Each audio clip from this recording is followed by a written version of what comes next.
Salvation അഥ രക്ഷയുടെ summary രണ്ടാം ഭാഗം. ഈ ലോക ജീവിതയാത്രയിൽ രക്ഷകനായ യേശുവിനെ പോലെയാകുവാൻ നമുക്ക് അവിടുത്തെ കൃപ വേണം. അതിനായി യാചിക്കുക. 6. നീതീകരണവും തേജസ്കരണവും ദൈവത്തിൻ്റെ ദാനമാണ്.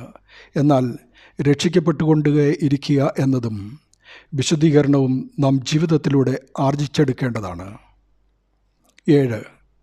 ദൈവം നമ്മെ സൃഷ്ടിച്ച് ആത്മാവിനെ നമ്മുടെ ഉള്ളിലാക്കി ഈ ഭൂമിയിലേക്ക് അയച്ചിരിക്കുന്നത് ലോകത്തിൻ്റെ പ്രലോഭനങ്ങളെയും ഈ ലോകത്തിൻ്റെ അധികാരിയായ പിശാചിനെയും ജയിച്ച് ആത്മാവ് തിരിച്ച് സ്വർഗത്തിൽ പിതാവിൻ്റെ അടുക്കൽ എത്തുവാനാണ്.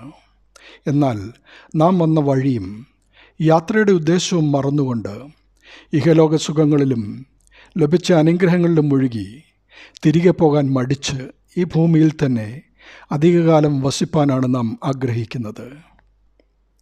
നാം ദൈവപദ്ധതിയിലേക്ക് എത്തണമെന്ന് എഫേസ്യർ 2:10 നമ്മെ ഓർമ്മിപ്പിക്കുന്നു.